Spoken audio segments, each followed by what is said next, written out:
Selamat datang di perjalanan singkat menyusuri sejarah kota Rembang, sebuah kota pesisir di Jawa Tengah yang menyimpan kisah panjang, sejak masa prasejarah hingga menjadi salah satu pusat maritim penting di Nusantara. Asal-usul nama Rembang diduga berasal dari kata Jawa rembang, yang berarti terang ciu menyingsing. Ada pula versi yang menyebut dari kata rembong, rumpun bambu, atau ramabang, yakni tempat pertapaan Resi Rama pada masa awal Jawa. Prasejarah hingga Hindu-Buddha wilayah Rembang telah dihuni manusia sejak ribuan tahun lalu. Hal ini dibuktikan oleh temuan alat batu, gerabah, dan terutama nekara perunggu dari budaya Dongson yang ditemukan di Lasem. Temuan itu menandakan bahwa kawasan Rembang telah menjadi pemukiman pesisir yang aktif, bahkan jauh sebelum catatan sejarah tertulis muncul.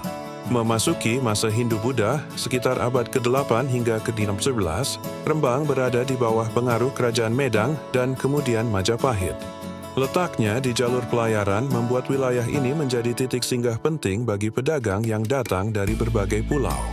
Sisa-sisa arkeologi di Lasem, Bonang, dan Sluk menunjukkan bahwa masyarakat di wilayah ini telah mengenal sistem sosial maju dan hubungan perdagangan dengan dunia luar. Masuknya Islam dan pengaruh Tionghoa. Pada abad ke-14, Islam mulai berkembang di pesisir Rembang. Lasem menjadi salah satu pusat penyebaran Islam awal di Jawa. Tokoh seperti Nyai Ageng Maloka turut berperan dalam membangun jaringan dakwah. Pada masa ini pula, Lasem berkembang sebagai pelabuhan internasional, tempat pertemuan pedagang Jawa, Arab, Gujarat, hingga Tiongkok. Isu kehadiran dengan Tiongkok membawa pengaruh besar. Sejak abad ke-15, banyak pendatang Tionghoa menetap di Lasem. Mereka mendirikan permukiman, rumah-rumah bergaya peranakan, serta kelenteng-kelenteng tua yang masih berdiri hingga kini. Dari interaksi inilah lahir batik Lasem, salah satu batik tertua di Nusantara yang terkenal dengan warna merahnya yang khas. Lasem kemudian dikenal sebagai Tiongkok Kecil, sebuah pusat budaya Jawa Tionghoa yang unik dan kaya sejarah. Masa kolonial VOC dan Belanda. Ketika VOC datang pada abad ke-17, Rembang semakin penting. Garam dan kayu jati dari wilayah ini menjadi komoditas utama yang diincar Belanda. Pelabuhan Rembang dan Lasem pun dijadikan pusat pengangkutan barang-barang tersebut ke berbagai daerah di Jawa. Pada masa ini, wilayah Rembang juga menjadi saksi berbagai perlawanan.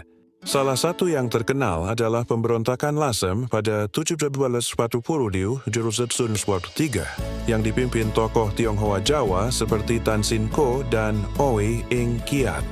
Mereka menentang tekanan VOC dalam rangkaian perang besar yang melibatkan komunitas pesisir Jawa.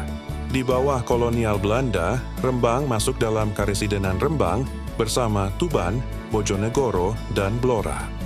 Infrastruktur pelabuhan, jalan, dan gudang-gudang garam dibangun untuk kepentingan kolonial. R.A. Kartini dan masa pergerakan nasional. Rembang memiliki tempat penting dalam sejarah nasional karena menjadi tempat tinggal sekaligus makam Raden Ajeng Kartini, pelopor pendidikan perempuan Indonesia.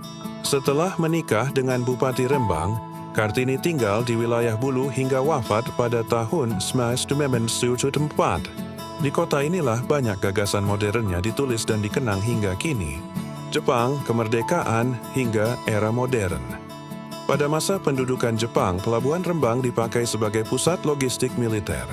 Setelah proklamasi 1945, rakyat Rembang ikut terlibat dalam serangkaian pertempuran mempertahankan kedaulatan, terutama menghadapi pasukan Jepang yang belum menyerah dan agresi militer Belanda. Memasuki era modern, Rembang berkembang menjadi kota pesisir dengan sektor unggulan seperti garam, perikanan, batik Lasem, dan pariwisata pantai.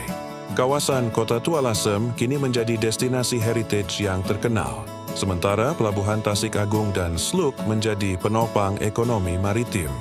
Dari peradaban kuno hingga kota pesisir modern, Rembang menyimpan jejak sejarah panjang yang membentuk identitasnya hari ini.